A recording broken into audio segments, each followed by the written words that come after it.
Please give a warm welcome to Lee Scott, our President and Chief Executive Officer, Wal-Mart Stores Incorporated. Whoa! I know. Thank you. Thank you. I know. All right. Every year. Okay. But it'd be a pleasure for anybody to be the CEO of this company because, you know, it doesn't matter if you're Sam Walton or you're David Glass or you're Lee Scott. When you come to this meeting year after year, you get to say, we had record sales. We had record earnings. We had record reinvestment back into our company.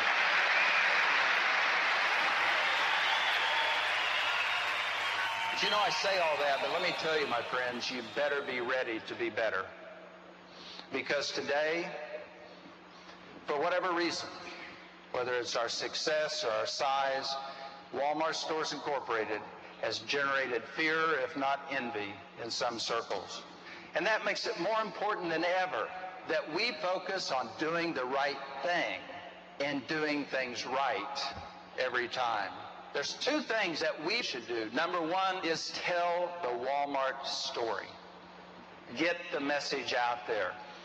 And the second thing is stay the course.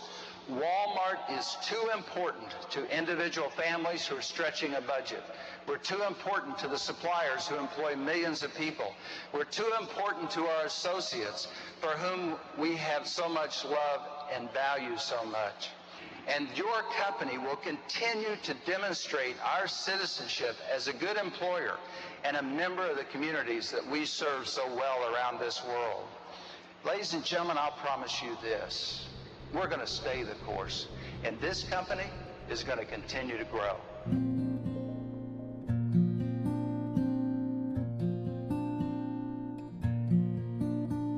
Actually, H&H was started in 1962. Started on Main Street in Middlefield. Little country store that at that time I was starting a family, and it was pretty difficult to know. It was a big decision. And my brother-in-law and I decided, well, we were going to take that step, and we went into business and started in a little one-room building that had a full basement, but we did all the plumbing in the basement, but the upstairs retail area was very small, and we were there for a year and a half to 2 years, and then we moved on to a larger store and a shopping center, and spent several years there, and then we proceeded in 1992, built this facility here. This gentleman here, that happens to be my son. He's been a right-hand man for many, many years. It was much easier to retire in 96 when he was here to take over. One of the biggest parts of our store being out in our rural areas, what we call our hardware section, and the nuts and the bolts and the nails and all the type of fasteners. That's always been good because a lot of the farmers were always mending machinery and things around the farm, and some of the kids that were, kids when I was growing up, in here. Now they've got families and they come in here for the fix-it-up type things. Since I was 8, come down on Friday nights after school, work till 9. You have the car out there? I worked here since I was 6. Swept or helped customers when I was young too. And at the end of the day, Grandpa or Dad would give us their pocket change. Spent a lot of late nights in here too, especially when we were building it. I generally arrive here about 7:15 in the morning, and I unlock the door. I come in and turn the lights on, and I get the day money for each drawer in the registers, and I open up the registers. And usually at that time, Tom is here, and Tom goes ahead and kind of tidies up the front of the store and sets out the American flag and the benches for our customers to sit on. And a lot of times the Amish fellas on their way to work will stop here for things that they need for their day's projects, and they'll come up and get plumbing or electrical supplies, or a lot of times sporting goods. We have a busy sporting goods division.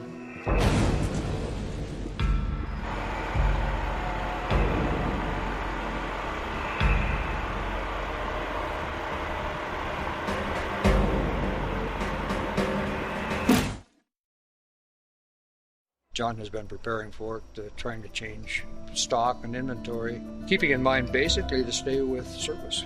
If you can't compete in one area, we're going to stay with something that is not offered or that you can compete in. Oh, I've probably been shopping here for 32 years or so. All my needs that I needed for hardware. The mass merchandisers, to a great extent, do not provide excellence in service. I'll use Wal-Mart as an example, and you're really lucky if they have anyone in the plumbing section who knows anything about plumbing. We've been trying to get ready for them for the last probably 10 years. Had a meeting with all the guys, explained the purpose of our job, make sure we do everything right and thorough, explained what Wal-Mart did and what we do and what we can do different. This was brought to us by a last customer of mine. He's so much against the Wal-Mart movement after reading this book that he wanted to get some in and start passing them out or selling them to friends at whatever it cost them. So that's basically, I got a few extra ones. He's taking several and getting rid of them, and I'm doing the same. Will I have never been in a Walmart store. I never intended to go in a Walmart store. I've never had the need, and I've never liked their principles. That's not nice to say at all, probably, but I've seen a lot of small communities crucified and forced out, ma and pa operations that have been in business for years that are out on the street. They just had to close their doors just because of one entity. And it appears that is their intent, to come into a community and force everybody out. They did nothing but lay down the freaking red carpet for them. I know how hard it was for my dad, my grandfather, to build this building on this lot. They went through everything to try to get the commissioners and stuff to allow them to build here. I mean, we had to, they got sign issues, got to be certain size. We had to make sure we had enough green around the area. I'm all for free enterprise, but when you look at the big picture, they're the people who own the company are the richest people in the world. So, in reality, I think they could spread that out. I'm curious to see how much they'll actually give back to the community. To even use American with Walmart in the same sentence, just I don't agree with it at all. It's like a Chinese company to me, only with American board members. It's not a mystery. They come right out on record and said that they don't buy American. And all it's done is give China a better distribution center, whereas before they would have had to find contacts, who to sell to, and develop their own markets. Now they've got a pipeline right in everybody's living room by going through Walmart. I think the government should have more control. You talk about monopolies. If Walmart's not a monopoly, I don't know what is. I'm not at all in favor of any kind of communism or socialism. I believe that America should always and forever remain free. However, I think that there need to be regulations established wherein, they busted up Standard Oil and they busted up Ma Bell. But Walmart seems to be going on a rampage through the American economy, and nobody's even paying attention. The logic of it escapes me, and I spend a lot of time thinking about it. Well, I'm a Republican. I'm a conservative, and but I'm following very closely what's happening with the unions. It used to be that the union wage was something that everybody would look up at and say, "Wow, he's a union worker. He's making $18 or $20 an hour." And I realize that's what we're paying our people. We're not union. Yeah, I'm all for the unions doing whatever they can do, and whether it be Walmart or Kmart or any store that's not going to pay a fair wage. I'm a staunch American. I love America. It's the finest, freest country in the world. I'd still, at my age, I'd fight and die for this country. But it seems that there are things going on within this country, particularly from a business and economic standpoint, that aren't for the good of the people. The people in mass. A small segment of the population is doing well by what's happening, but the greater majority of the people are being made subservient. Sam Walton, I don't think would be comfortable with the way things are going right now. I don't think this is why he started the store. It wasn't to crush other competition. We have people in this town, families who can't feed their children, and families who have the entirety of their belongings in a car and in a trailer and are spending most of their life in their car or at the mall because they've been evicted from their homes because they can't find work.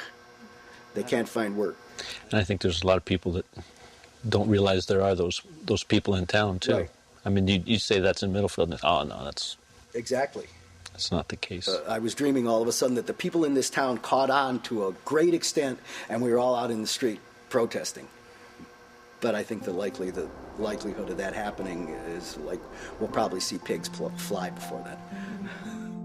I put this business plan together that, with the help of different hardware organizations and people, and I went to several different banks to check on some funding. And when I got an appraisal on the business and the buildings that we own, the appraiser actually came in and devalued the building. Here, I figured it'd be appreciating after like 10 years, and he came in with a lower value, and I questioned him. I said, how can this be? He says, with inflation and the economy's not great, but it still should be at least holding its value.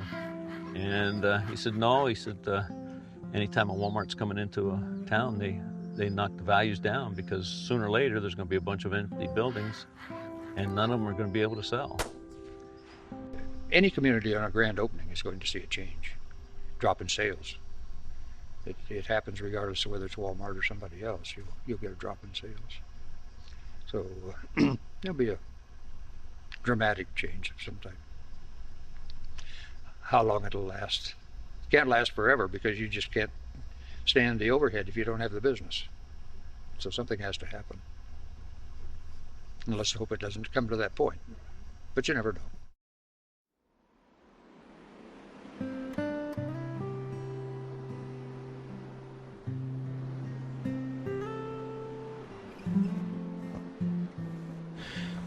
Well, right now, after we liquidate the product, I'm in the process of trying to sell we own the building, so I'm trying to sell the building as well as get somebody in here that'll be able to lease too.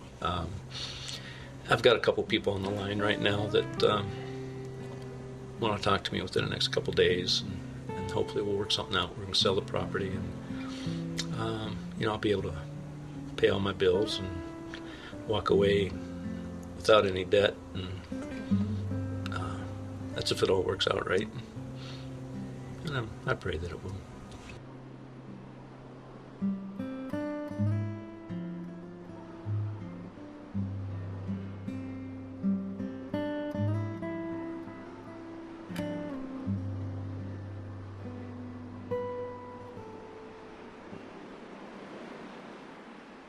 I remember that like it was yesterday. To hell with it, Walmart by the damn town. We'll shut them down. And we used to drive through towns going 6 months, 3 months, 6 months of when we'd be closing them. You drive up all the way up to New York City on Route 80. You can pull off at Clarion or any of those towns up there, and you'll see a Walmart up on the hill. You'll see a Perkins, maybe a Burger King. And then you'll drive farther into the town, and you'll see an empty town. It looks like a neutron bomb hit it. Well, I rode that ribbon highway. I saw above me the endless skyway. I saw. They don't get it. When we start talking about quality of life, they start talking about cheap underwear. I keep saying you can't buy small-town quality of life at a Walmart, but they don't sell it. But once they steal it from you, you can't get it back at any price. I followed my footsteps through the sparkling sands of her diamond deserts, and all around me a voice was calling. We thought it was the most fantastic thing in the world that Wal-Mart was coming to Crown, Texas. I mean, it was like they had bestowed some great honor on the community, and we welcomed them literally with open arms. We could not say enough good about them, could not do enough for them to help them come. When Walmart first made the decision to come here, you could come to town on a Saturday evening and not find a parking place anywhere.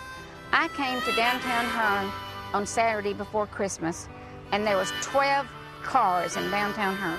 I counted them, 12 cars in downtown Hearn. That is pathetic. This land is your land, this land is my land. From California to the New York Island, from the Redwood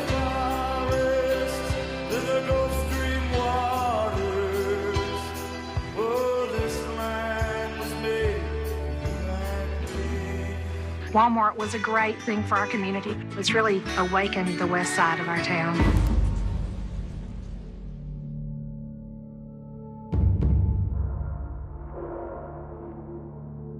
I think Sam Walton would tell us, just as he did before he passed away, that the number one thing in this company is our associates. And we've got stores that aren't treating associates as well as they should be treated. And, you know, it's a community college. I didn't have much for anything else. You know, I was doing really well. You know, I had a 4.0 average. But life happens. You know, my dad got sick, my mom got sick. And things happen, and it just didn't work out the way I thought it was going to. Right. When I started working there, I had so much pride in my job. I did. I didn't mind being there when they needed me. I didn't mind doing... I knew that we were short-staffed. At that time, I didn't know it was a purposeful thing, that that's their intention. They had stacks like this of applications in the back. They just didn't hire them. Right.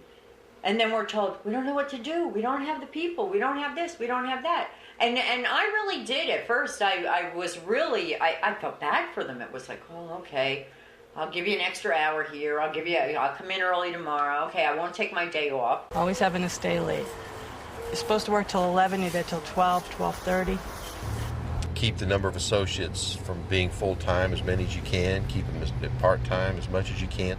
And just keep reducing that expense. The company doesn't allow the stores enough payroll dollars on their budget to get this job done, and the job is enormous. This company is raking in the dough in the sales. I mean, my store alone did over $100 million in sales the year that I left. Having to get up with the kids, getting them out to school after 4 hours sleep. They don't care about what you sacrifice. It doesn't matter how many people lose their families. It doesn't matter if the associates have good health care. It doesn't matter anything other than what the bottom line profit is for that store that month. It just makes it really difficult to have a good family life at Wal-Mart. You know, if you can squeeze every dime out of them, you go for it. And it doesn't matter what happens to their families. If they fall apart, they get sick, you know. To hell with them. We're troubled by the fact that there are people who work full-time who, in fact, cannot provide enough for their families to live decently. It was just impossible for me to pay my bills and pay for daycare and work. Nina, you should have plenty of time to go into the office. The money that I did get went right back into Walmart. I get my check, have it deposited, go shopping. When I first started Walmart, I had my kids on the Walmart insurance. It got to the point where it just was too much for me to handle. I just couldn't afford it. I'd have to pay my premiums at work, and then when I took them to the doctors, I still had to pay. I always had to pay a chunk of money. I'm proud of the fact that we have the benefits that we have and that we have the wages we have. People that's making $7 an hour that has to go to a doctor, they're not going to be able to meet that deductible. And I have an 18-month-old baby, and he didn't have any kind of insurance. When he was sick, I would have to try and fix it myself, like get the medication myself. If he had to go to the doctor, I would have to take him and pay it as I could. Sam Walton believed that it was inappropriate for an associate with illness in the family to have to worry about how were they going to survive the financial impact. I was under my mom's insurance plan with a local grocery store that she works for, and any prescription it didn't matter what it was $5. And now through Walmart, for that one bottle of pills, I'm paying $70. But I can't afford to put my children on the Walmart shirt because it's too expensive. There's no way I can afford to have $75 taken out of each check just for medical. That's why, because I'm such low income, I am able to get the Medicaid for the kids through Colorado State. But they're a billion-dollar corporation, so I don't see why they cannot offer a better medical package for their associates so that we can afford to get our families on insurance. You start weighing, okay, he's sick, we eat. Which one do we do? Well, let's give him an aspirin. No matter what anybody says, they're at poverty level. I watch so many people go without lunch in the lounges that I stopped eating in the lounges because I just had my managers eating there because I just couldn't stand it. They just wouldn't eat, and we weren't allowed to offer them any money. And there were people I see that didn't eat nothing. They'd take an hour lunch and just sat there. We have full-time employees that worked at Wal-Mart, and they had medical, but the medical was so high, so they had to go out and get Medi-Cal, some type of government medical. While I was working at Walmart, I was on WIC. It's an excellent program. It saved my life, really, because you got all the formula and cereal and stuff you needed for the baby. And I also went to the Medicaid office. It can be a real hassle having to deal with the offices, but, you know, at least they're there. I'm thankful for the programs that are available, you know. It's not a fun situation. It's demeaning. I always heard people say, you know, oh, they're just, you know, there's so many people who just use the system, use it. I can't imagine that, because there is no way I would want to spend any length of time having to do what you have to do to get assistance. You talk about using the system. Look at the way Walmart is using the system. They're promoting people to go to Healthy Kids and to get food stamps and Section 8 housing, and they're the ones that are using the system. Yeah, it's pretty bad when you need to tell your employees that all these programs are available for you because we're not paying you enough money. Retail giant Walmart is encouraging its workers to go on welfare. Instead of paying for its employees to have health benefits, she says Walmart is making the government take care of it. In Florida, Walmart has more employees and family members eligible for Medicaid than any other company. Critics accuse the retail giant of using Medicaid and state programs for the poor as its health care plan. This report from UC Berkeley researchers concludes Walmart costs state taxpayers $86 million a year and county taxpayers as much as another $25 million to pick up the tab for public health care, income tax credits, housing subsidies, and food stamps.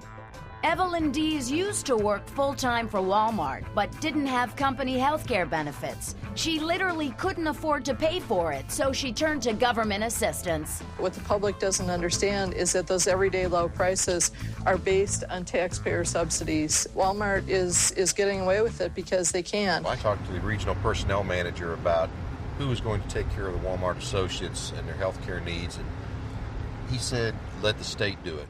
The personnel manager told me personally that there's assistance out there for people. They should be able to go use it. Use your taxpayers' dollars. I had a list of all of the government agencies and all the different places that people could go if they needed money for their utility bills, if they needed to apply for food stamps, or if they needed to apply for WIC or for Medicaid.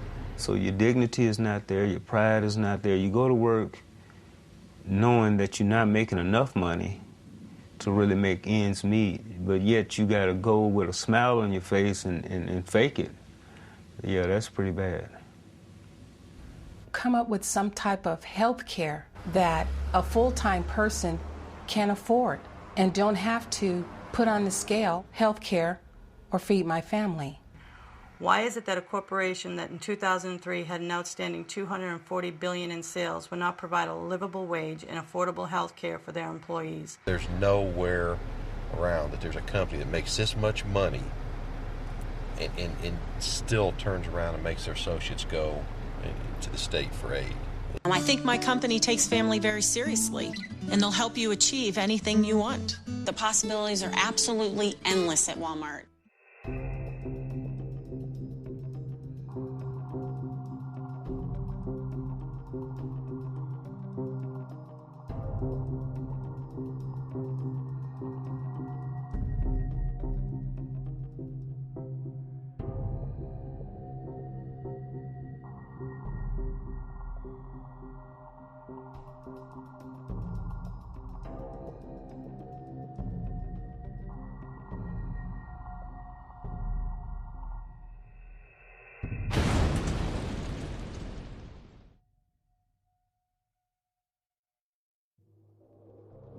Think of the careers that get started in this company and the difference it makes in people's lives. But most importantly to me, jobs that come with opportunity for personal development. When I first started working at Walmart, I was still in high school. I didn't have any plans to go to college later on. You know, the people that I was working with were just so nice, and I mean, I just thought that was awesome.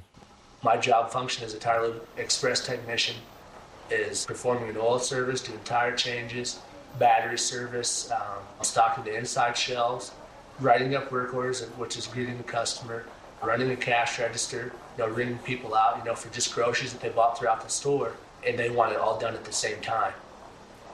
All I'm worried about is the 4% raise a year that you get from Walmart.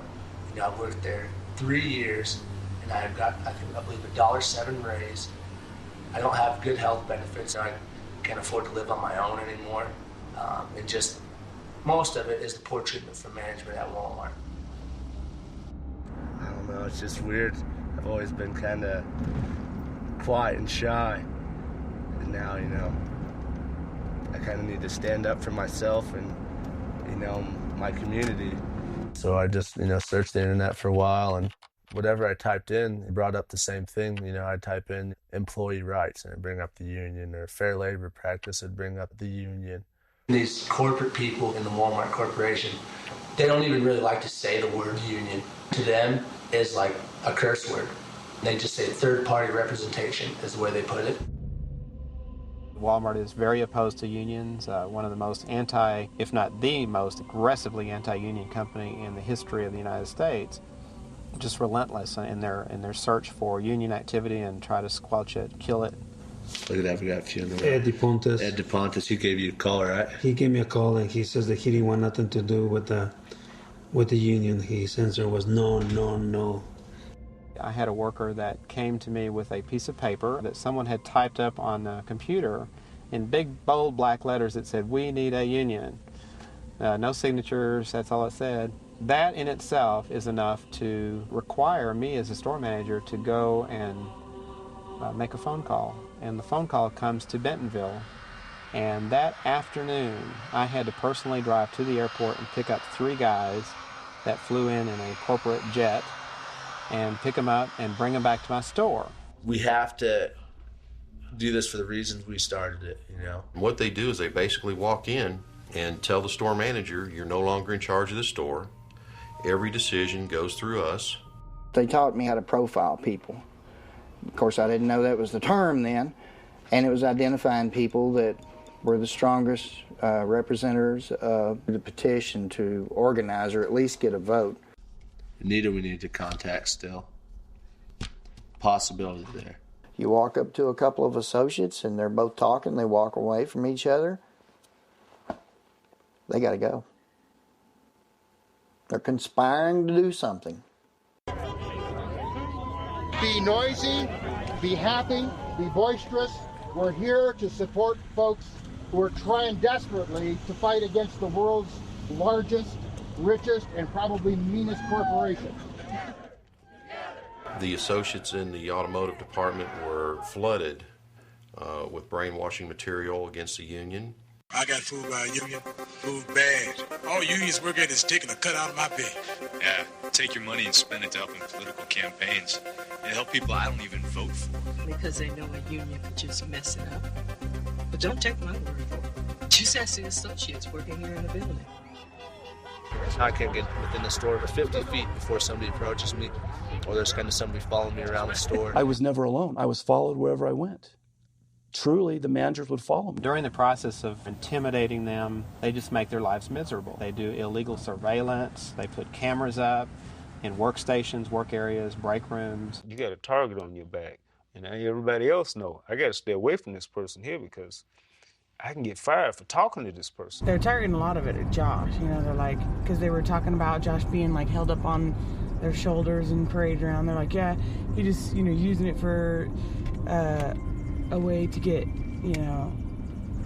like attention. And, one of their favorite tactics is to come out and say, we have to freeze all the raises in the store because we can't appear to be bribing anybody. It was a great political ploy by Walmart, in my mind, to say that's why they weren't getting raises, because some of those employees started putting pressure on the TLE people, Tire Lube and Express people, because, hey, we can't get raises because of you.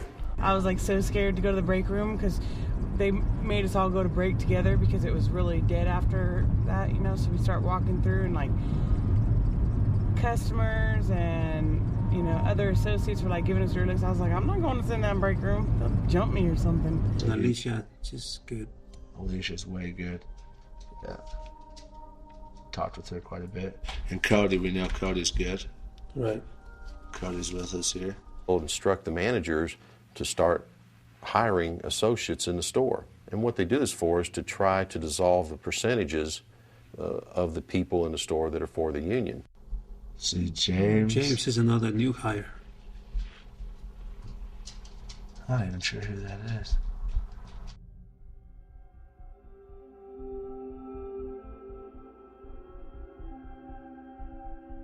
Yeah. But you know, this is our store. This isn't their store. We're the ones, we're making the money. We're the little worker ants, you know? So what's your prediction? Right now I'd say 50-50. Yeah. I mean, the few people in the middle are just going to make it or break it. Yeah. Right now. I think you lost Alicia. No, I've talked with her quite a bit. Yeah. She's just kind of hard to read type person. Yeah. I hang out with her and stuff on the weekends, but she's definitely into it. She's real strong. I just believe it's really just gonna go like done because, you know, Cody's not voting, Ryan's not voting yes, and I'm still kind of.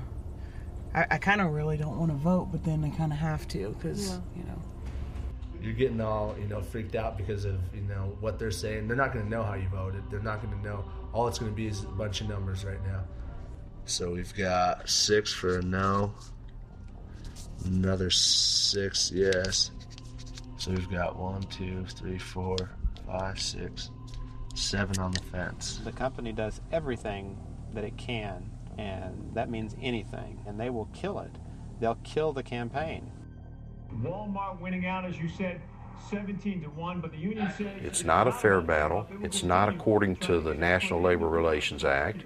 But when they find that there's a campaign going on, everything that can be done, fair, unfair, legal, maybe not so legal, is done to keep the union out.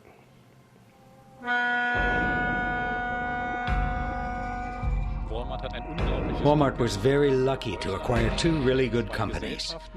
But of course they were already unionized. Wal-Mart had no choice. Because of the union, we get 36 days of vacation a year. Usually people take 3 weeks in the summer, 3 weeks in the spring. It depends. You can split your vacations into 2 or 3 times per year, or even more often if you prefer. My job is very important, and if I have to fear for my job, it's a bad thing. A very bad thing. If Wal-Mart says we're all a big family and we have nothing to hide, everything's great, then I don't understand why the colleagues in America can't have a workers' council, can't establish a union. I can't understand that. Wal-Mart is a career. It's not just a job. Good quality of life, good educational opportunities for my children. It is right for the 1.2 million Walmart associates, including more minorities and more seniors that work at any other company in America. Walmart offers the right job at the right time in their lives, and it gives them a step up that economic ladder. My name is Edith Arana. I live here in Southern California. I have 2 girls. I go to school to be a preschool teacher. I worked for Walmart for 6 years. They explained to me the different things they offered and the type of company Walmart was. I said, that's a company I want to work for. I always found it rewarding to me to help the customer find what they were looking for. I could work wonders. Do more with less. I know the true meaning of do more with less. They want the associates to do more, and they're going to pay them less. They would come in the office or on the floor. It didn't matter where you were working. They would say, well, you know, we have no overtime. There is to be no overtime whatsoever. We may have 5 baskets of clothes that need to be, merchandise need to be put back. You may have 30 minutes left on your 8-hour shift, but we need those baskets put away. And they usually do it with a smile. You would go along with it because you needed that job. And there was no ifs, ands, or buts about it. They would let you know one way or the other, if you can't do it, I'll just get somebody else to do it. You are not a person that cannot be replaced. And you know, we're hiring all the time. And in your mind, you go, look, I got these kids at home. I just have to make that sacrifice, and you will. They are asked to work off the clock with the implication that if they don't work off the clock, that is what is expected at this particular store. They are going to lose their job. And they do it as a matter of survival. And it comes from the top. Wal-Mart is fighting legal battles with scores of former employees in 31 states. Hourly workers who say the company has cheated them out of hundreds of millions of dollars in overtime pay. The Wal-Mart Corporation paid approximately $50 million to settle an off-the-clock class action suit in Colorado. In Texas, it is estimated that they cheated workers out of up to $150 million in unpaid wages. Our policy is that we pay everyone for every hour worked. You're the CEO of Walmart, that's the best you can do? If you work here, we'll pay you. That's it? Work at Walmart. It's better than getting kicked in the nuts. Our district manager actually explained to us how to cheat workers out of overtime.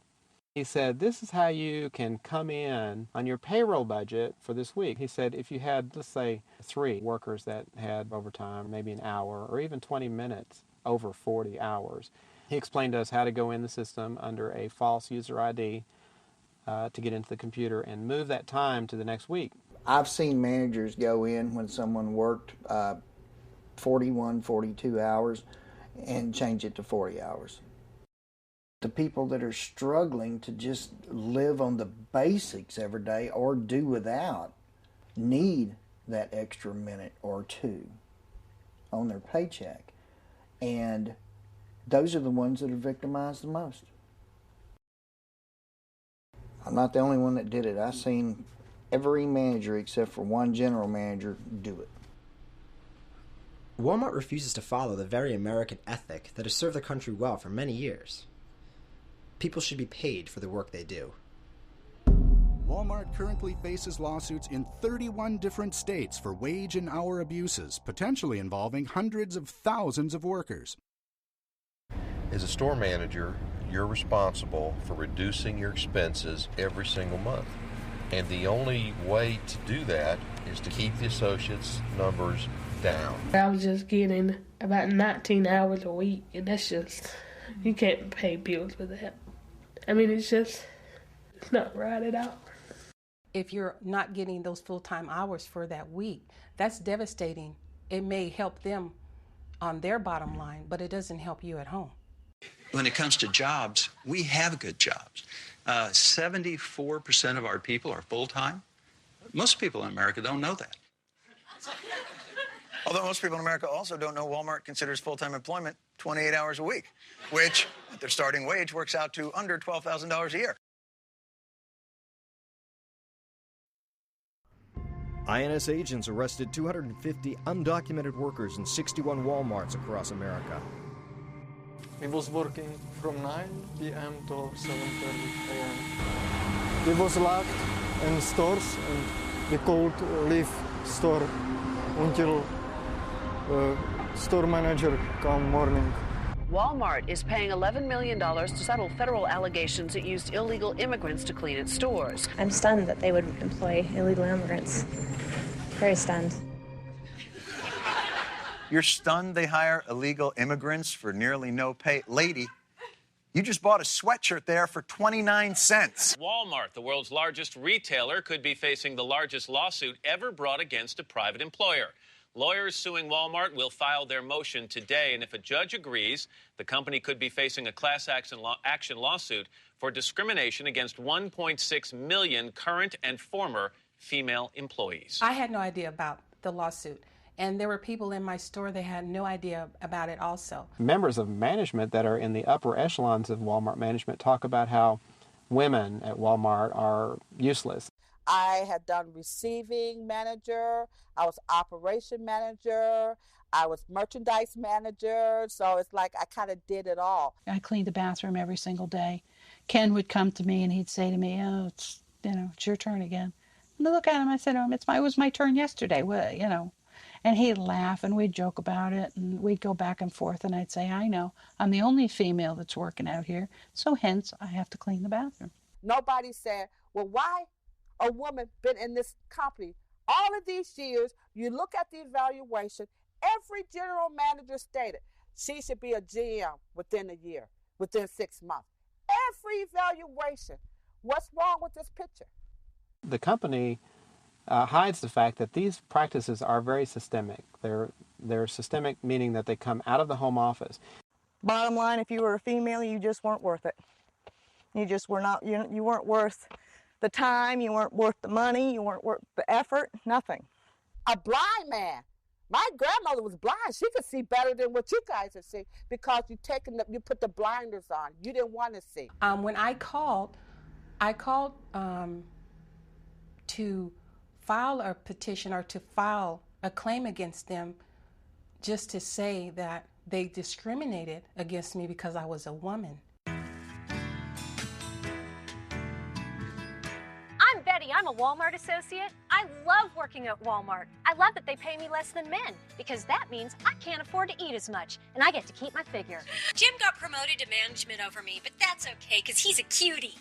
You go get him, honey. When I applied for the assistant manager training program, I didn't get any response back at all. I went through everything I had done for my store manager, and I done it like you would do a checklist.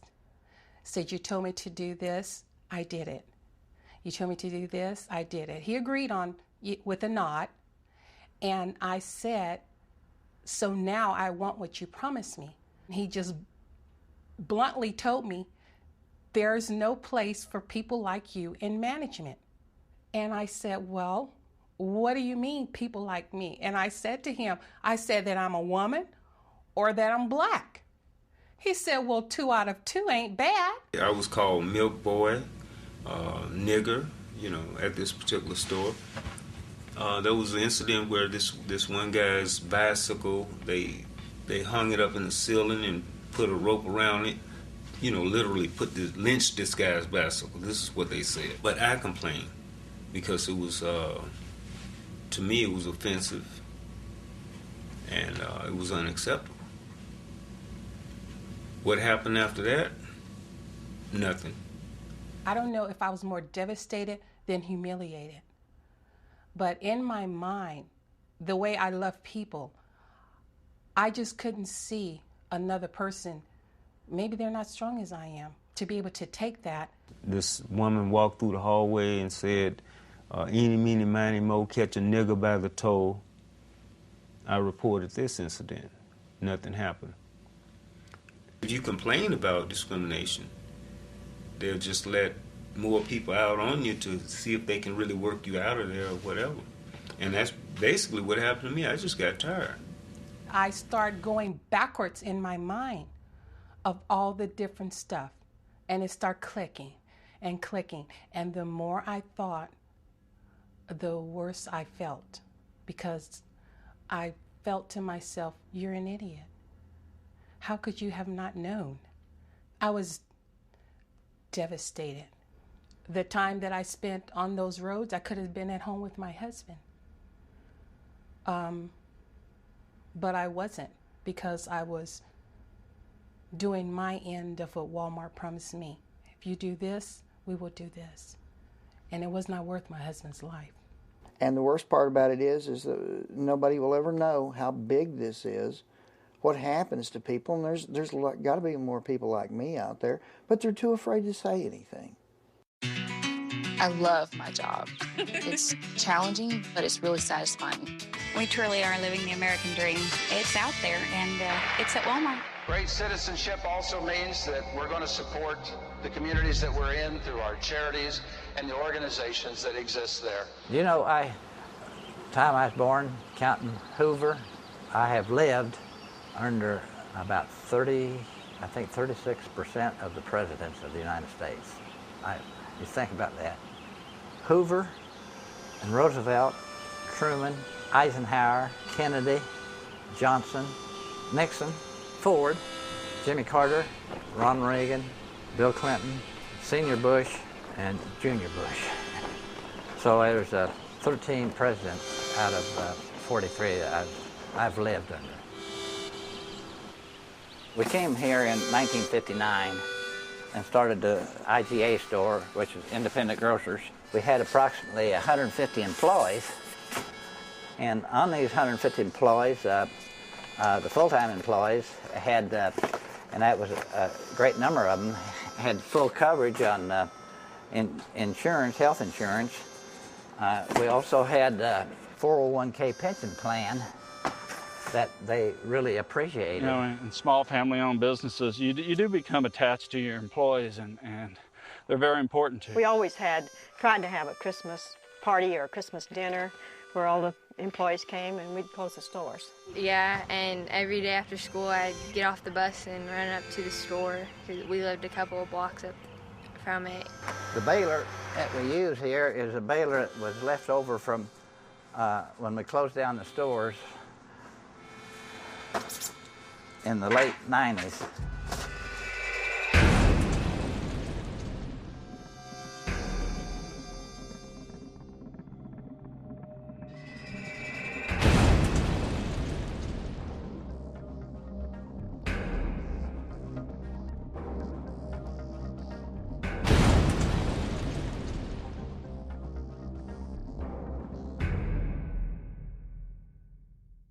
I don't believe it's fair the way that Wal-Mart can come in with the funding that they get to put their sewers, infrastructure, road, parking signals, ingress, egress, etc. in compared to what the independent retailer gets. No, I don't believe it's fair. Well, certainly it's not fair, and I think he at one time did go talk to them in Cameron and say, if we're going to run a business here, can you help us? Well, no, they couldn't do that.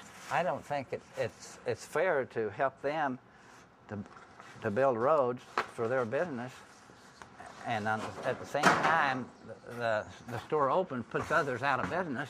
The competition that we're up against really hasn't caused the problem as much as the competition being helped by our government from one level to the other. They get all the breaks. Wal-Mart's coming in and running us out. We know you helped them or you gave them tax abatements. Will you give us a tax abatement? And no, they couldn't do that. So the county nor the city would do that.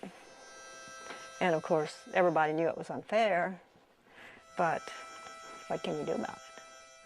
Maybe, well, there's nothing you can do about it.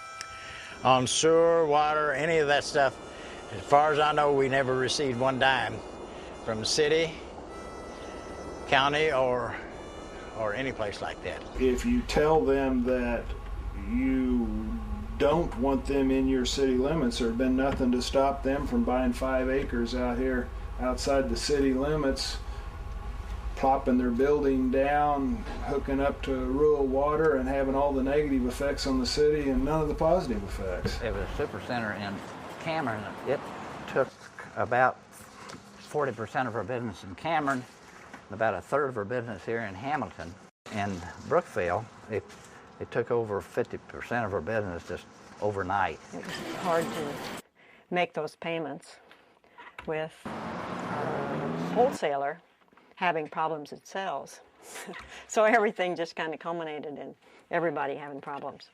To pay the employees, well, you used cash from the inventory, and then you didn't have any inventory. In the process of all this, I had to borrow money to put in the stores and with the farm as collateral. It went down from there, so we had no recourse but to just close them up. And it was 40 years of hard work that seemed to disappear all at once. It wasn't a very easy thing to adjust to, but... And now you can see Irvin's still saddened a lot. It certainly wasn't what he planned. But we had a lot of good times, so, you know, he did a lot of things. He knows lots of people, and they respect him, and so I don't know what else you're going to get out of On to close that store, and that was a Sunday morning, and I went down to open, and just... Yeah, I remember coming down the stairs and sat down on the couch, and Mom told me, and I started crying. It was like a family member. We were there every day, and it was a big part of our life. It was probably my favorite place. I liked being there. They wanted it for me, and I love them to death for it.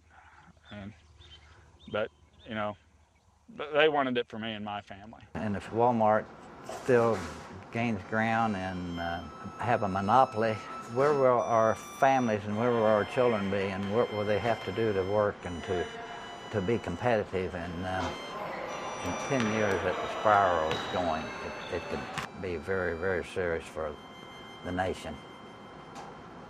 It might happen that way now, and I hope it don't for our children's sake, but it could be real serious, be a revolution. I won't say it'd be a civil war, but it'd be a revolution. And I don't think anybody wants that.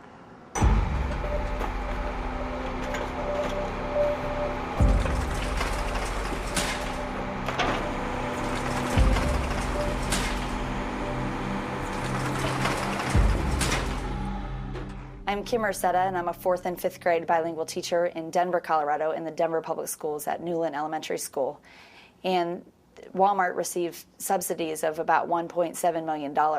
And with that $1.7 million, our Denver metropolitan area, that could have kept the 3 schools that we just closed down this spring open. I'm Monica Jefferson. I'm a speech-language pathologist, and I work for Special School District of St. Louis County. Wal-Mart receives over $31 million in subsidy from the Missouri government. Cathedral City made a $1.8 million investment, but because of Wal-Mart's lies and not stepping up to the plate with their commitments, we're short on policemen, we're short on firemen, we've eliminated the recreation division of the city. We're not able to provide the services to our residents that they need and deserve. And we're going to have lives hanging in the balance because we're not going to be able to provide these services. My name is Charles Hasse. I've been a 4th grade teacher in Washington State for many years. When I think of the $1 million that Wal-Mart received for its distribution center and what we could have done there for students, it's outrageous. Taking revenue away from our community that will have a direct impact on our ability to continue to provide some level of service. In Illinois, Wal-Mart has received $100 million in subsidies, and that has affected our school systems. That money could go into our school systems to rehire all of those support teachers that we need back, those support personnel. We could have our school psychologists back, our social workers back, our counselors back. We could pick up, and these programs are being cut because Wal-Mart has received subsidies. Now, what we're facing currently is that Wal-Mart and Sam's Club, which are the same people, for all intents and purposes, have, in fact, for business purposes, decided that they are going to leave our community. And not moving 20 miles away, they were moving 2 miles away. Not very far away. In fact, one is being built within, right on the property line of our city, which we still will not receive any benefit from. Just outside the city limits. So just as we were about to begin to receive 100% of the sales tax revenue from that deal, we found out that we'd been the chums. You end up with a vacant building of the size that most businesses can't fill. So you have a huge building that sits vacant for months and years.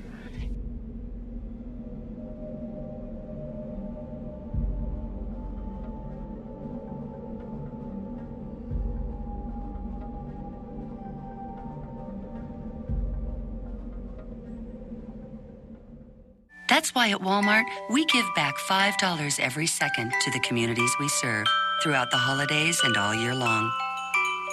To make the season and every day a little brighter. But you know, responsible citizenship also means looking out for the environment.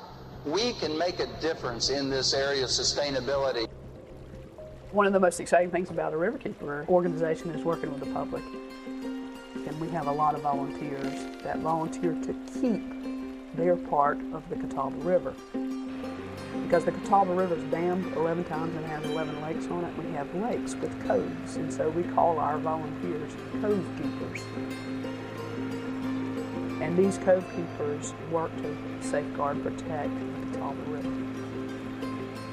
Essentially, we did an investigation and we visited about 7 Wal-Marts in the Catawba River Valley to see what their environmental practices were and judge whether their current environmental practices would have an impact on the drinking water of the town of Belmont. And what we found in every single case is that Wal-Mart had a practice of storing herbicides, pesticides, and fertilizers in the parking lots. What concerned us most about this particular case was the proximity of this Wal-Mart and the creek running right by the Wal-Mart site, and that creek empties right here at the intake site.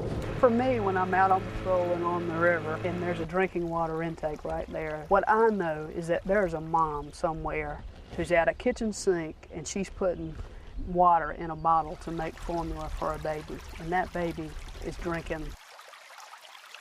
The labels on some of the herbicides and pesticides said this product known to cause reproductive harm by the state of California and birth defects. These pallets with bags and bags of this material, many of them broken and busted and spilling on the pavement, every time it rained, all this material was washing right into the stormwater and eventually making its way here to the Catawba River, the source of drinking water for almost 2 million people in the region. So we began calling Wal-Mart to really express our concern about these chemicals making its way into the public drinking water. And they gave me a name and a phone number of somebody in Arkansas, the headquarters, to call.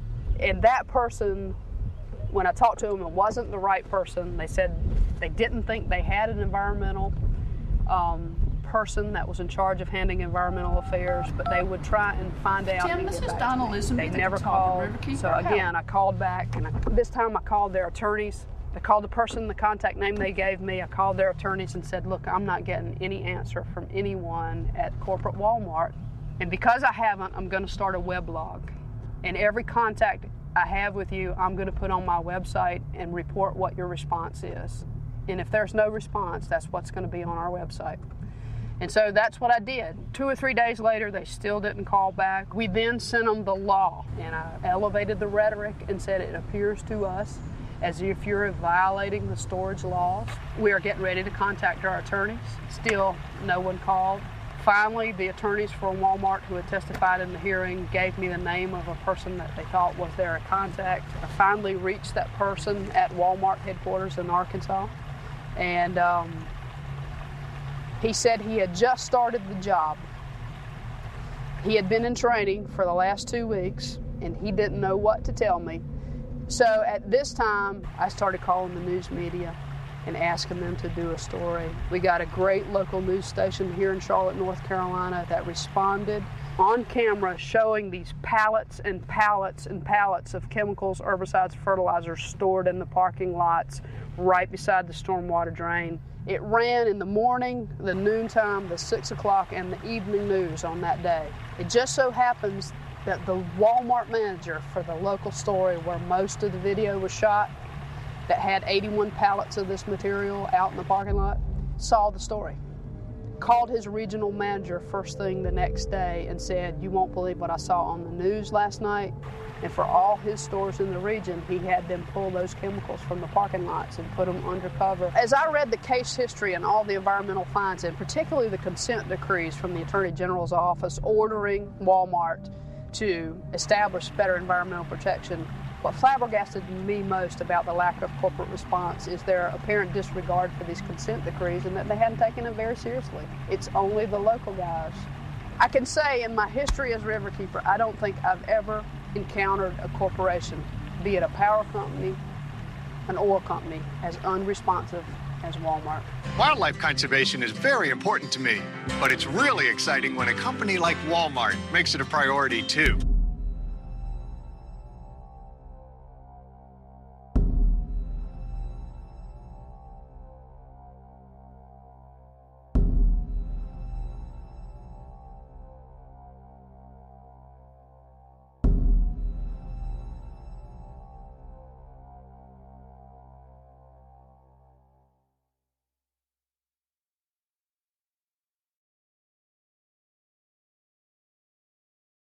We have a great relationship with the Chinese government. They have treated us very fairly in what they have done. They actually, much like in the U.S., they hold us to a higher standard of sanitation, higher standard of employment.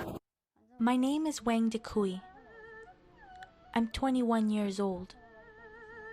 I'm from the Shanxi province. My family plants corn, patties, and potato. I wanted to earn some money so that their life could be easier. At least, I didn't want their life to be too hard. They would work from dawn till night. They would begin to work on the farm at daybreak and wouldn't get back until night.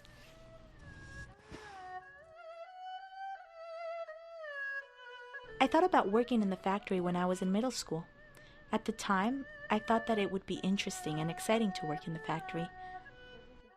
I left my hometown on April 29th this year, and then began to look for a job in Shenzhen.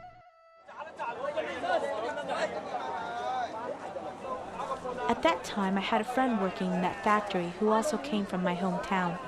So I went to see my friend each day at the factory gate, which is just in front of Wen Yi's room. My name is Wen Yi, and I come from Hunan province. He heard my dialect when I was talking with my friend. Then he spoke with me using the same dialect. He asked me where I was from. I didn't tell him the truth. I said I was from the Chongqing area. He served for the army in Chongqing for a couple of years, so he can speak the Chongqing dialect. That's the way we got to know each other. My girlfriend and I work in the same Wal-Mart factory. She works in the old workshop and I work in the new one. I am on the night shift and finish work at 7 in the morning. She begins to work at 7:30 each morning and works overtime until 10 p.m. We don't have much time to spend together, but whenever there is an opportunity, I'll cook some delicious food for her.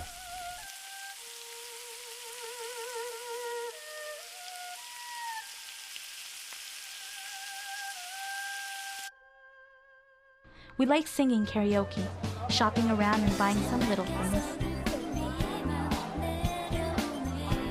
In that way, we feel more relaxed.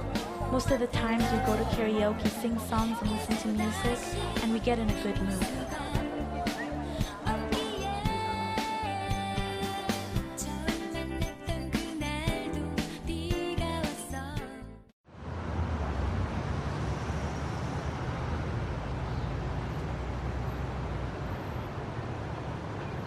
We tend to rent a room outside and cook by ourselves because the meals offered by the factory are really disgusting.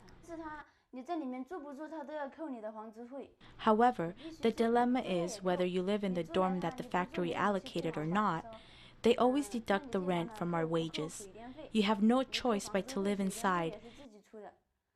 If you're going to move out of the dorm, the factory will tell you, you can move out and we will not charge you electricity or water, but rent will still be charged. You see, if we live inside the dorm, we pay not only the rent, but also the utilities, which is charged by how much you use.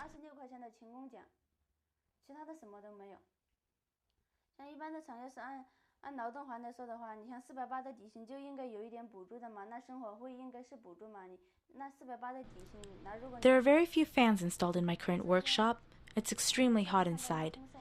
If they plan to install a new fan, then the others will tell us that we can only have one fan, or the fans that are there. In my working position, there is no wind at all. Can you imagine? I'm sitting there and dripping with sweat all day long. My body never gets dry. Wal-Mart informed the factory that it was going to send people here for the inspection, and they will tell us how to lie for the inspector. For example, the workers must respond as though they worked 6 days when asked how many days they worked, even though they actually worked for 7 days. Then we workers don't dare to say anything wrong because we're really afraid of being punished by managers. Wal-Mart informs us in advance and has a meeting to teach us how to lie. If you lie well, you'll be rewarded. If not, you'll be punished or fired. The worker is given a fake pay slip, and they never let you have the chance to speak out the truth, but threaten you to deliver false information.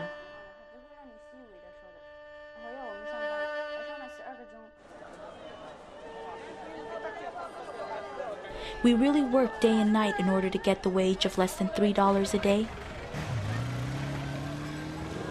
My mom wants me back home because she feels it's too toilsome, but I don't think so. Everybody else here has the same situation as me. If they can do this, I can do it also. I always think about my mom when I'm very tired. That would be wonderful if she could be here with me. She takes care of me very well when I'm sick. She'll let me have a good rest and cooks anything that I'd like to eat. She's really very nice to me. I would respectfully like to ask the boss of Wal-Mart to give the Chinese workers some consideration and a chance for a little time off.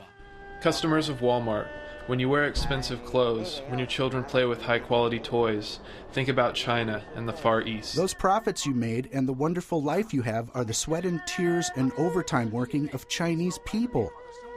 If one day I encounter a lady who just bought a toy from Wal-Mart, I'll say, "Respectable customer, respectable Wal-Mart customer, do you know why you can buy such a cheap toy from Wal-Mart? That's because we workers work all day, every day and night.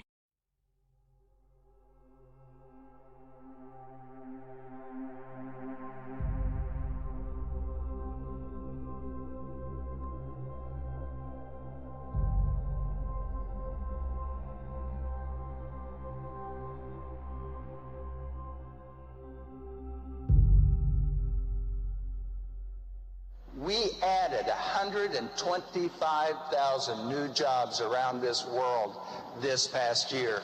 Good job.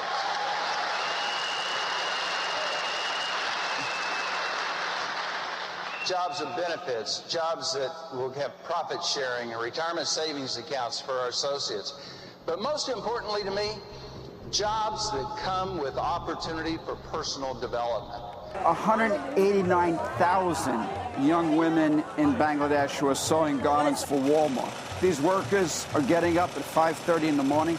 They brush their teeth with their finger using ashes from the fire because they can't afford a toothbrush. Forced to work from 8 in the morning until 10 o'clock at night, 14 hours a day, 7 days a week on these wages of 13 to 17 cents an hour.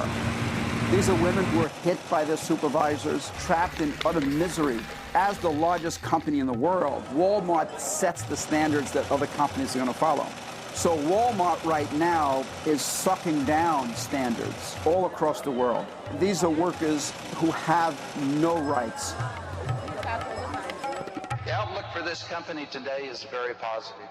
In every country that we operate in, the Wal-Mart model works. Because once your associates know that you will stand up for what is right, then when they see a wrong occur, they're more likely to contact you. And we have a very aggressive program underway to make sure, and have had now for the last couple of years. I was Global Services Manager for Mexico, Central, and South America. My job function entitled three things.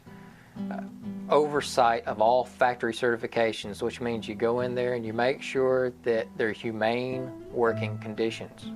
Big deal with the factory certifications is to make sure that the workers are in a clean, safe, humane environment. When I was in the factory and, you know, you talk to the people and the people were so nice and they were so good and they were just working for so little money and without any condition of fairness whatsoever with their compensation and their working conditions.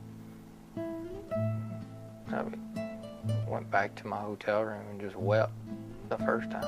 And, after dinner, I had picked up the phone. I was calling my wife and just telling her what I'd seen. And then, I just started crying about that, telling her. She was like, "It's going to be all right."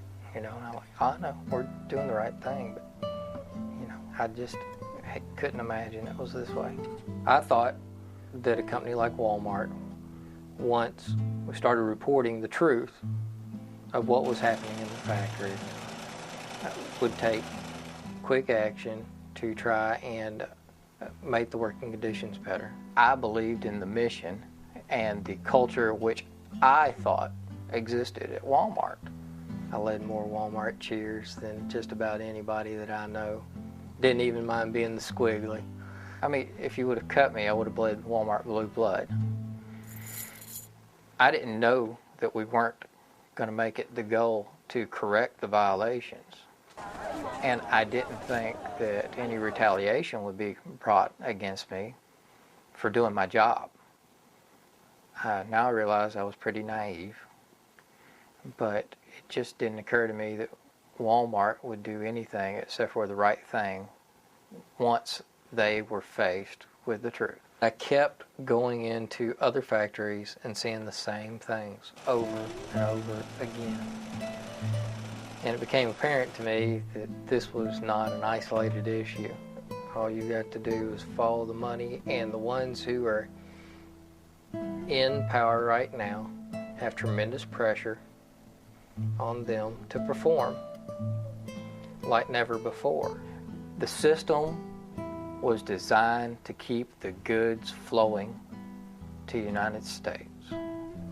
When push came to shove, they did not stand up and do the right thing. What really happened was we were getting fired for telling the truth about the factory certifications.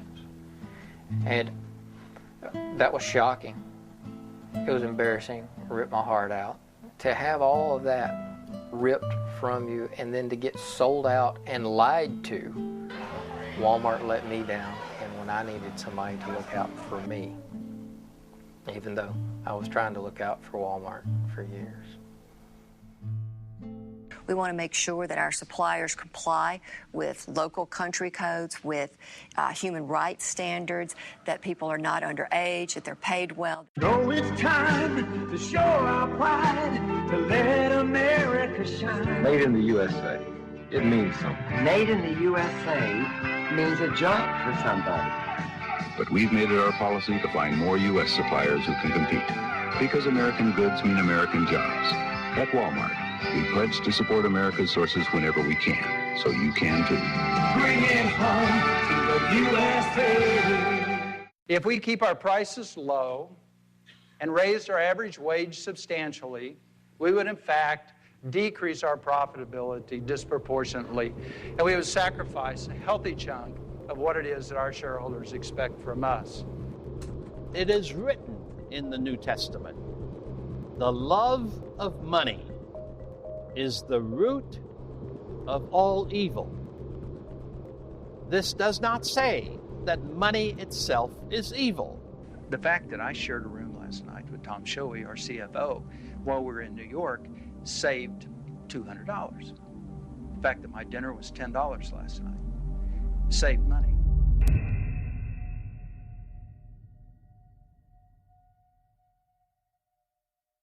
You shall not steal. Doesn't this teach us that keeping everything for ourselves is a form of stealing? Or are we commanded to help those less fortunate to find enough to eat? Today, I want you to know, however, that 5 members of that family together are worth $102 billion. The widow and 4 children have in the last 20 years emerged on the list of the top 10 wealthiest people in the United States. They could easily take $10 billion of that and see to it that every employee of Walmart in the United States has health care, an adequate pension, and adequate wages.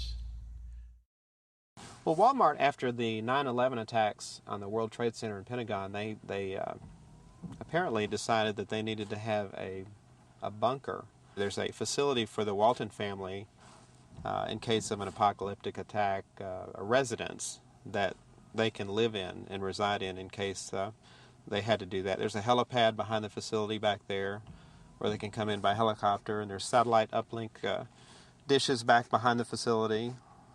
And most of it is underground, as you can see. You can't really see much from the gate, which is all fortified. Faith means nothing at all if it does not involve us in loving one another as neighbors, in compassion for the poor. When you hear these bells at Walmart, do you remember the people they're ringing for?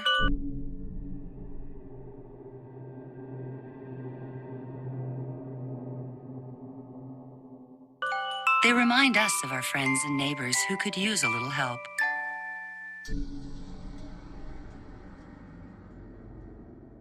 That's why at Walmart, we give back.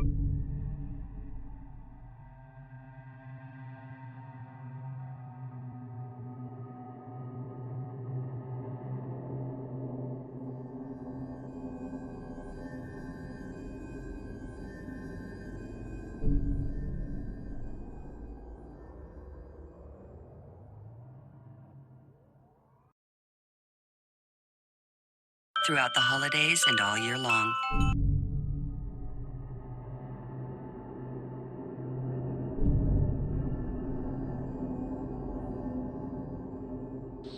Of course, the most important beneficiary of this store is our customer.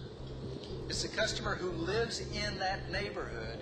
I was actually selling cars for about 6 months, but prior to that, I actually had my own business. I was doing wood refinishing on boats, and I actually did quite well at that.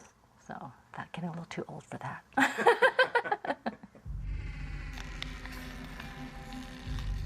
You know, if I was going to go through all that I went through, I wanted something to come out of it. You know, something good. There was a truck to one side that had a camper shell, and there was a van to one side. I thought, you know, I've always said, you know, you don't want to be in a spot where nobody can see you. But I thought 4 car spaces from the front door, and I thought they had security outside. I thought, okay, well, I should be fine. And when I got out, there was 2 of them. Unfortunately, he caught me. I got outside, but he caught me, and that's when I realized he had a gun, because he had a gun in the arm that was holding me. And that's when they told me, get back in the car, I'm going to blow your head off. The year before, when I worked at the phone company, we had a safety meeting, and it was around Christmas time, and they had the sheriff's department out there, and they were talking about if you're ever in a parking lot and this happens, what to do. Don't go with them. If you go with them, you're likely not going to live, because I guess statistically that's what happens. They'll kill you. That's what first went through my mind, is that I'm not going to survive this.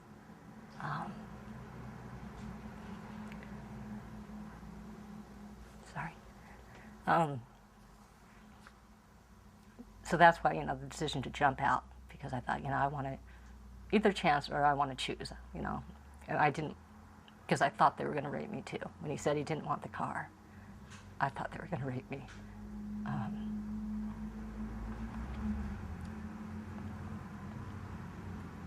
So when they got me back in the car after looking at the gun, I just kind of resigned to, you know, like there was nothing I could do. And I just kind of went, you go kind of cold inside. This is the parking lot where Laura Tanaka faced her attackers. Inside the store, Walmart had more than 200 security cameras and 4 security guards on patrol. Outside, there was nothing. The police did recommend on-site security, and that there was none. That they had assured the people of the neighborhood that they would provide security and make sure it was safe for the neighborhood, and that wasn't done. It was evident that Walmart knew they had substantial problems in their parking lots. Walmart was aware that the majority of the crime throughout the states occurred in their parking lots. Despite the fact that 80% of the crime occurred in their parking lots, they had done almost nothing to protect the customers in the lots. Rape, murder, kidnapping, all of these shocking allegations, and they come from Walmart shoppers. Report of a Walmart parking lot attack. Tonight, North Texas police are on the hunt for a would-be kidnapper. A violent attack in the parking lot of an Orange County Walmart. At least one man tried to carjack, rob, and shoot a woman. Who shot and killed 33-year-old Mark Korenick in the store's parking lot. A bold and deadly shooting. It happened this morning at the Walmart. Taylor's woman is recovering tonight after fighting a thief in a Walmart parking lot. A man is arrested after a tire iron attack. It happened in a parking lot of this Walmart. The 2 teenage workers shot while gathering carts in the parking lot yesterday at this Glendale Walmart. It happened at 1:48 this morning in the Walmart parking lot in Riverdale. She turned to run from the subject and was shot in the back. Walmart has conducted research on crime in its parking lots, and critics accuse the company of a nationwide pattern of covering up that research, of failing to turn it over in lawsuits. Here's what Wal-Mart did not want to show. As early as 1994, as you can see in this internal document, a Wal-Mart study showed that 80% of crime at Wal-Mart locations occurred in the parking lot. And when the company added roving patrols at several sites, the crime rate dropped to as low as 0. A district judge in Beaumont tonight is fining Walmart stores $18 million. Judge James Mahaffey is sanctioning Walmart for what the court believes was a pattern of deception. It involves the case of a Southeast Texas woman who was sexually assaulted and raped in the parking lot of Walmart. The court found that Walmart did not disclose that it had conducted a safety study, a study that found if Walmart would put employees in golf carts patrolling its parking lots, crime there would drop to 0. Judge Sherilyn Wood heard a case against Walmart in Houston, Texas in 1999 involving an assault in a Walmart parking lot. She says that in 17 years on the bench and over 25,000 cases, she's rarely seen such flagrant abuse of the system. It was very disturbing to see such an intentional course of conduct. It was corrupt. She's charging Walmart with cheating in court, and she's not the only one. This is one judge. Is there something in the drinking water in Arkansas that says perjury is all right? Another judge. Rarely has this court seen such a pattern of deliberate obfuscation, delay, misrepresentation, and downright lying. True.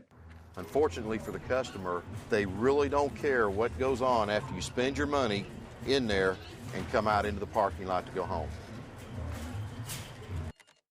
Police found Holden shot to death along the side of a road in Stanton, Texas, 400 miles from where she was abducted. Megan was very special. We grew up together. We lived together.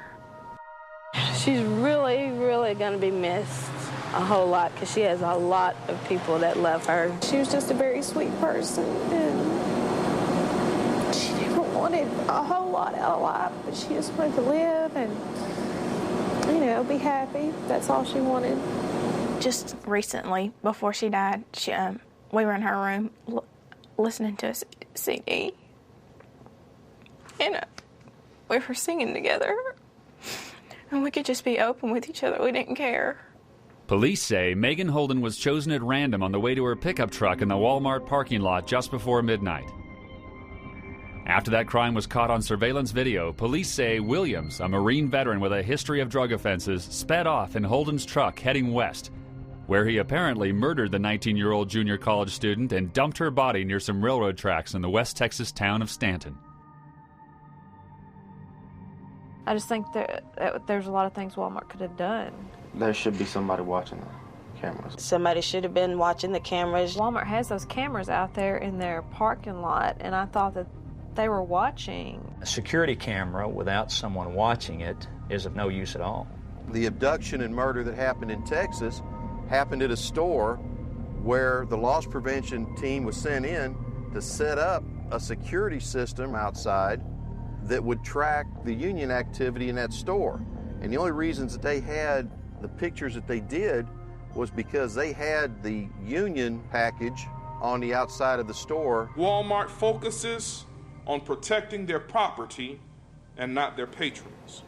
I mean, multi-million-dollar company, couldn't you pay somebody $12 an hour to watch a camera? If people are putting profits before safety, they're putting profits before human life, I don't think there's anything you can say to them. A man is suing the Walmart in Newcastle, saying his mother died after a botched robbery attempt in the store's parking lot. The random shooting happened here, that 3 people are dead and 3 others injured. The shooting happened right in the middle of a busy shopping day. At least one man tried to carjack, rob, and shoot a woman. In the Walmart Report of a Walmart parking lot attack. Tonight, North Texas police are on the hunt for a would-be kidnapper. A bold and dedeadly shooting. It happened in Greenwald, Texas this morning. Random shooting. Kidnapping and killing of Florida. Shooting happened. Tonight, North Texas police are on the hunt for a would-be kidnapper.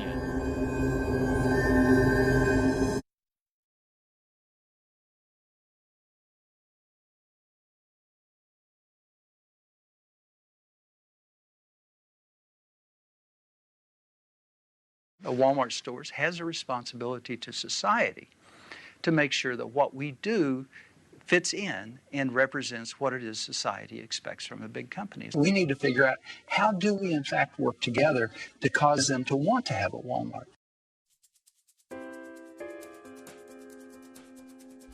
On December 6th, there was an article on the front page of our local paper, and it said that Walmart was going to build a super center on the corner of Queen Creek and Alma School, which is just a very short distance from my house. And this particular location was within our planned community, and it was within walking distance of an elementary school and a junior high school.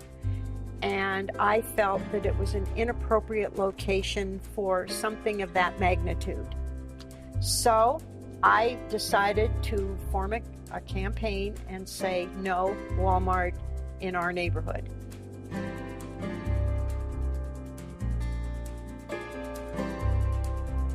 Living as Christ has taught us, we begin to transform the world. This transformation is visible in the reading that we have from Acts. We're really trying to show why the work that we're doing is the work of the gospel. The lesson we learned in Inglewood is that we have the ability, through our democracy, to take power and take control and actually hold big companies accountable. As a nation in this world, the most powerful, the most affluent, we have the power to make sure that all have what they need.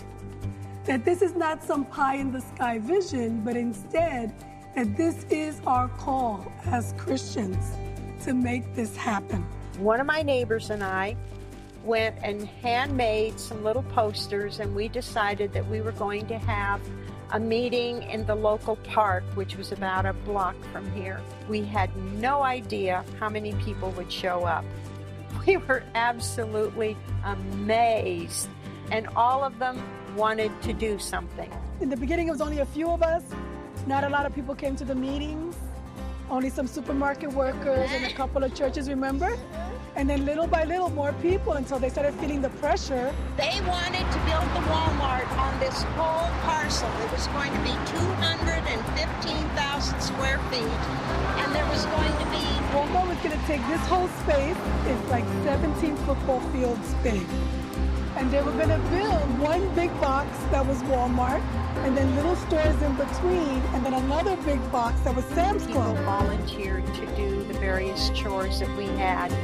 And then we solicited what I call a core committee, and that was a group of people who would be responsible for the strategy, the press releases, everything that needed to be done to organize our campaign. So then the coalition started getting bigger and bigger, and before you knew it, everybody felt like if they weren't part of a coalition for a better Inglewood, they weren't standing up to defend the community. And I think the other lesson learned in Inglewood is that there's no kind of magic potion to suddenly, you click this, you put this together, and suddenly you're going to win. It's a hard process. There are a lot of things that you have to put in place, but when you put those things in place, you can win. It includes the ability to organize regular people, small business owners, workers. We got our message focused. We hammered away on the phones, hammered away on doors. People saw us coming and going when they went to church. Every time they went to a store in Inglewood, there was a flyer about our effort. We held rallies. It includes a legal strategy, enough resources to have the research, to be able to make your case, to be able to have the materials. It includes the ability to get at your message through the press, to do media events. Grew to 187 volunteers, and we had block captains and we had area chairmen. We proceeded to gather signatures on our petitions, and we started out with 1,500 signatures, and by the time we got through, we had 4,000 signatures, and they were all from people within our, what I call our area code, our zip code. Zip code. Inglewood is the first test for Walmart's ambitious plans in California, and activists say the stakes here are huge. This is like Godzilla eats Tokyo. This is much bigger than David and Goliath. All of the information that was coming from Walmart kept saying it's a done deal. There's nothing you can do about it. We have our zoning. Don't waste your time. But we knew better.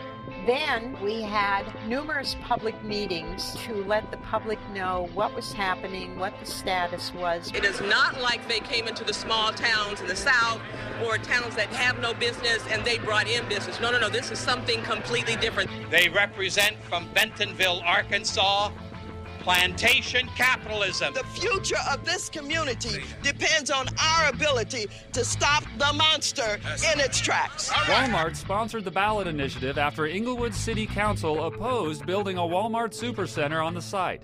Today, Wal-Mart opponents charge the initiative, Measure 4A, hijacks the city's planning process. It is 71 pages of legal fine print that seeks to cut the community out of its own development process. What they did was essentially tell the city of Inglewood, get out of here.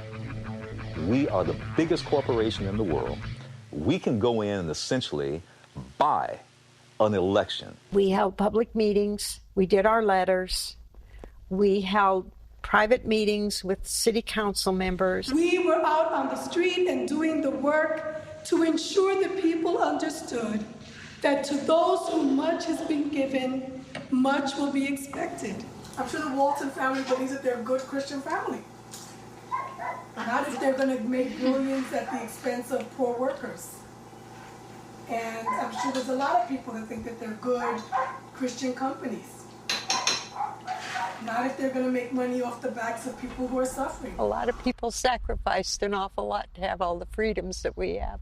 And that flag, to me, represents all of our freedoms. Our freedom to fight Wal-Mart, our freedom to live where we want to, work where we want to, have a say in our government. They can say and believe whatever they want about, trickle-down theories of capital and whatever other nonsense they want to invent to hold on to their capital. But then as Christians, we don't have that option. But that's not our option, that we're not about capital, that we're about people. We came before the city council for the final vote, and the council voted 6-0 to deny Wal-Mart and Vestar, the developer, the right to build the store on that property. Residents of Inglewood, California are voting today on whether to approve the construction of a new shopping development dominated by Wal-Mart. That night, we gathered at a local restaurant, hoping for a miracle, but braced to go back to court if the measure passed. And now the votes are coming in on a proposed Wal-Mart superstore in Inglewood. 3,000.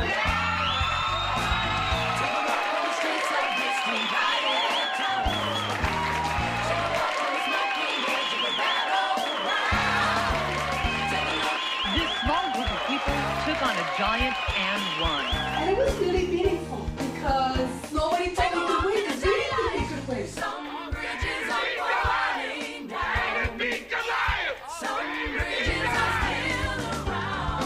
The City Council in Monroeville, Pennsylvania handed Wal-Mart their hat today.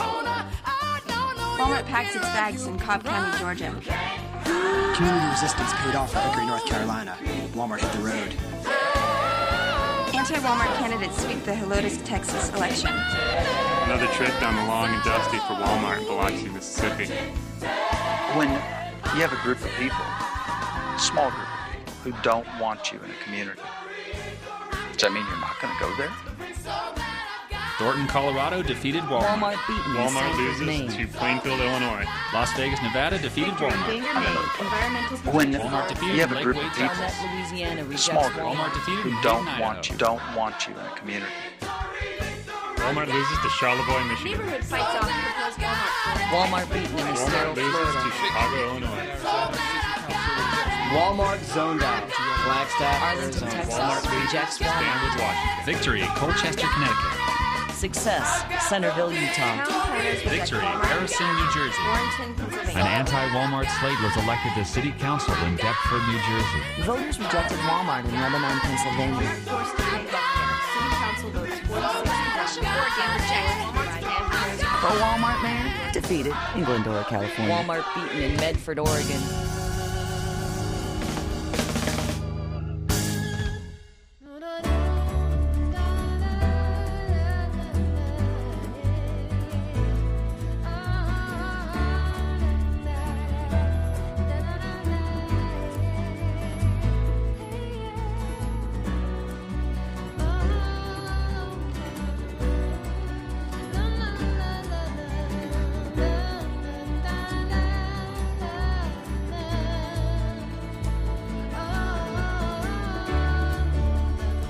to take the picture, you?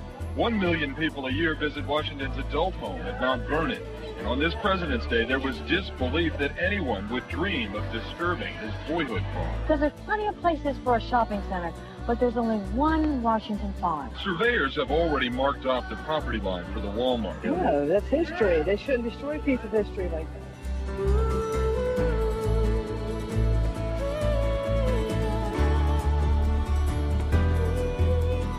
May 29th, a Hawaiian group sued, claiming Wal-Mart and the state violated grave desecration laws and public trust. Where do you get off coming here, foreign? What if it was their great-grandfather that was desecrated? For now, the remains are being stored in a trailer below a ramp leading to a parking garage at Wal-Mart.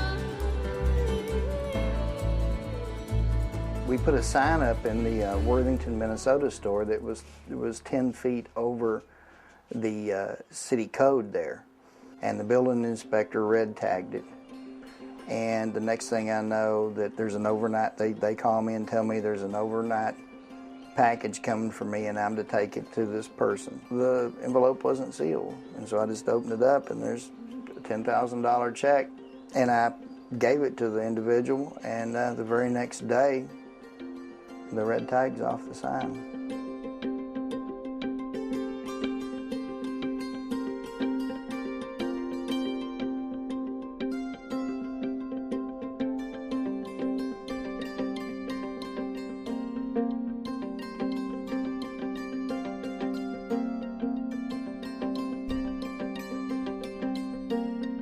When you have a group of people, small group of people, who don't want you in a community, does that mean you're not going to go there?